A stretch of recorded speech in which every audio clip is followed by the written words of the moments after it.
Auzubillahiminash-shaytanir-rajim. Bismillahir-rahmanir-rahim. My name is Jamal Shah and we are going to study Rand Martin.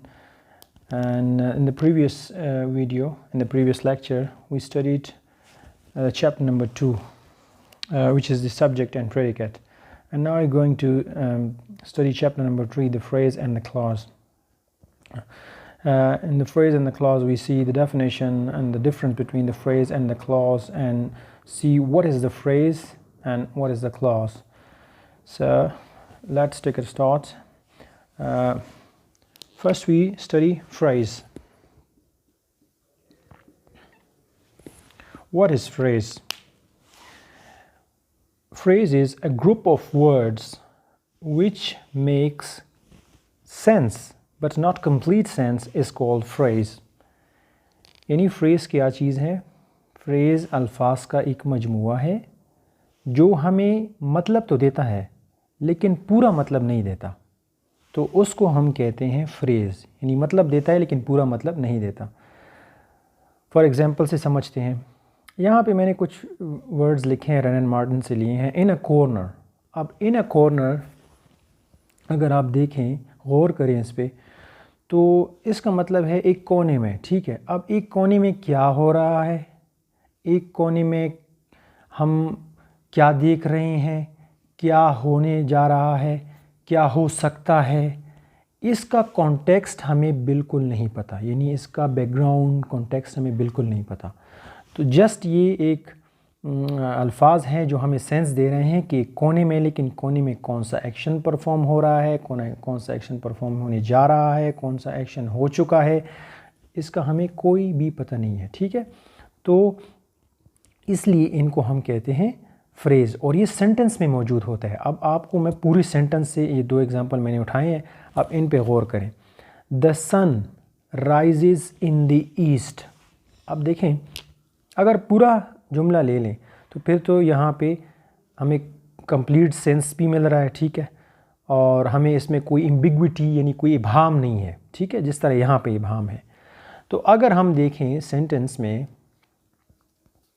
In the east, इसको थोड़ा italics में लिखा है मैंने। ठीक है, ये बिल्कुल स्ट्रेट है, इसको इटैलिक्स में लिखा है, तो इसको मैं फिर भी सर्कल कर लेता हूँ। ठीक है, इन द ईस्ट। अब ये क्या है, ये अब फ्रेज़ है। इन द ईस्ट में क्या हो रहा है, इन द ईस्ट हमने क्यों उठाया है, उधर कौन सा एक्शन परफॉर्म होने जा रहा है, कौन सा एक्शन परफॉर्म हो चुका है, क्या वहाँ पे हो रहा है, हमें कुछ भी नहीं पता।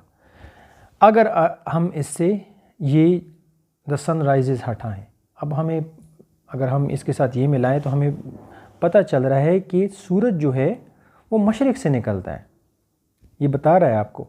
लेकिन अगर ये हम हटा दें तो फिर इन द ईस्ट का मतलब क्या है, मशरिक़ में। अब मशरिक़ में क्या हो रहा है हमें कुछ भी नहीं पता। तो जो हमें सेंस तो दे रहा है लेकिन कोई कंप्लीट सेंस नहीं है। अब मुझे पता है कि इनका मतलब है इन द ईस्ट, मशरिक़ में, लेकिन मुझे ये नहीं पता हो रहा कि क्या हो रहा है। तो यहाँ पे देखिए, डेफिनेशन को अप्लाई करें कि which makes sense but not complete sense is called phrase. तो इसको हम फ्रेज़ कहते हैं। अब दूसरी एग्जांपल ले ले। The tops of the mountains were covered with snow. इसको थोड़ा मैंने इटैलिसाइज नहीं किया, लेकिन बहरहाल मैं आपके लिए सर्कल कर लेता हूँ। ये है ऑफ द माउंटेन्स, यानी अगर पूरा फ़िक्र पढ़ें कि the tops of the mountains, यानी पहाड़ों की जो चोटियाँ हैं वो वर कवर्ड विथ स्नो, बर्फ़ से ढकी छुपी हुई थी। ठीक है, ढकी हुई थी या छुपी हुई थी। ठीक है, यानी बर्फ़बारी से। ठीक है, तो the tops of the mountains. अब अगर ये हम सारे ये लफ्ज़ हटा के सिर्फ ऑफ द माउंटेन्स ले लें तो ये हमें कुछ सेंस तो दे रहा है ना कि पहाड़ का या पहाड़ पर। ठीक है, तो पहाड़ पर क्या, हमें कुछ भी नहीं पता चल रहा है पहाड़ पर क्या हो रहा है, किस लिए हम ये ले रहे हैं, और वहाँ पे कौन सा एक्शन परफॉर्म होने जा रहा है, क्या चीज़ वहाँ पे ऐसी हो रही है कि हमें उसका कॉन्टेक्स्ट हमें कोई पता नहीं चल रहा, कोई बैकग्राउंड, बस जस्ट हमें एक सेंस मिल रहा है कि पहाड़ों का या पहाड़ों पर। तो ये क्या है, ये भी फ्रेज़ है। ठीक है, ये सेंटेंस में ही होते हैं। देखें, group of words which make sense but not complete sense is called phrase. तो ये हमें सेंस तो देते हैं लेकिन कंप्लीट सेंस नहीं देते, इसलिए हम इसको फ्रेज़ कहते हैं। अब हम आगे पढ़ते हैं क्लॉज। अच्छा, तो जनाब आप क्लॉज देख लें। क्लॉज की पहली डेफिनेशन देख लें। Such a group of words which make complete sense and contains a subject and predicate is called a clause। अब इसमें आपने परेशान नहीं होना कि वहाँ पे तो हम कह रहे हैं कि कंप्लीट सेंस भी दे रहा है और इसके अलावा अगर एक चीज़ इसमें ऐड हो रही है वो है सब्जेक्ट और प्रेडिकेट की, जो कि आपने चैप्टर 2 में पढ़ा है। तो आपको जब वो क्लियर होगा तो इसमें आपको कोई मसला भी नहीं है। इस पर आप थोड़ा सा फोकस करें तो ये बड़ा सिंपल है कि अ group of words which make complete sense, यानी फ्रेज़ में तो कंप्लीट सेंस नहीं दे रहे थे, इसमें कंप्लीट सेंस दे रहे हैं। एक बात, दूसरी बात क्या हो रही है कि एंड कंटेन्स अ सब्जेक्ट, और इसमें सब्जेक्ट भी होगा और प्रेडिकेट भी होगा, तभी ये जाके क्लॉज कहलाएगा। अब मैं आपको एग्जांपल से समझाता हूँ। देखें ये मैंने इटैलिसाइज भी किया है और आपके लिए मैं इसको अंडरलाइन भी कर लेता हूँ कि people who pay their debts, यानी कर्ज, ठीक है, जो अपना कर्ज देते हैं टाइम पर, ठीक है, आर ट्रस्टेड, लोग उस पर यकीन रखते हैं, ठीक है, जो अपना कर्ज जो है लोगों का, वो लोग जो कर्ज़ अदा करते हैं, ठीक है, लोग उन पर ट्रस्ट करते हैं, यकीन रखते हैं। तो देखें यहाँ से स्टार्ट है, ठीक है, who pay their dates are trusted, यानी ये देखें हु ये सब्जेक्ट है और पे देयर डेट्स आर ट्रस्टेड ये इसका प्रेडिकेट है। इसको मैं सर्कल कर लेता हूँ। और ये हु क्या है, ये इसका सब्जेक्ट है और ये इसका प्रेडिकेट है, ठीक है। अब दूसरा सेंटेंस देख ले, I think that you had made a mistake. अब ये देखिए मैंने इटैलिसाइज भी किया है, अंडरलाइन भी कर लेता हूँ। देखें ये हमने हटा दिया है इससे, ठीक है, सेंटेंस में हम पार्ट ले रहे हैं ना, यहाँ से ये पीपल हटा लिया था, तो हम सेंटेंस में ही फ्रेज़ और क्लॉज देखेंगे। तो देखिए सेंटेंस में ये था क्लॉज और इसमें ये है क्लॉज। कैसे, देखें you had made a mistake, यानी ये प्रॉपर एक सब्जेक्ट है। सब्जेक्ट आपको पता है ना जिसके बारे में हम बात करते हैं, बड़ा सिंपल है। ये जो है ना, ये इससे आगे ये आपका प्रेडिकेट है, ठीक है, ये आपका प्रेडिकेट है। तो क्या हो रहा है इसमें, ये बता रहे हैं कि you had made a mistake, कि आपने गलती की है। अब पूरा फिक्र क्या है, I think that you had made a mistake. लेकिन देखिए क्लोज अगर हम इसको छोड़ भी देना, मेरा मेन मकसद जो था ना वो समझाने का ये है कि अगर सिर्फ हम क्लॉज भी उठा लेना तो देखिए आप यहाँ पे देखिए कि हमें कंप्लीट सेंस दे रहे हैं, और अगर हम सेंटेंस से फ्रेज़ उठा लेना तो वो हमें पूरी मीनिंग नहीं देता। एक और भी मैं आपको सेंटेंस रेन एंड मार्टिन से उठा के समझाता हूँ, इसका कंसेप्ट मज़ीद क्लियर हो जाएगा।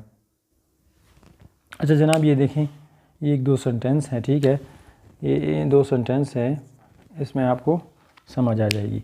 देखिए he has a chain of gold, उसके पास सोने की चेन है। अगर हम इससे सेंटेंस से सिर्फ ये ऑफ गोल्ड उठाएं तो सोने का, तो क्या चीज़ है सोने की, क्या हमें कोई पता नहीं चल रहा कि सोने की अंगूठी है, सोने का हार है, सोने पे क्या हो रहा है, सोने से क्या बनाया जा रहा है, कुछ भी हमें पता नहीं है। बस सिर्फ हमें पता है कि सोने का, ये हमें सेंस तो दे रहा है कि चलो सोना मौजूद है, एक चीज़ है, हम जानती भी हैं उसको, तो हमें सेंस तो दे रहा है, लेकिन हमें कंप्लीट सेंस नहीं दे रहा।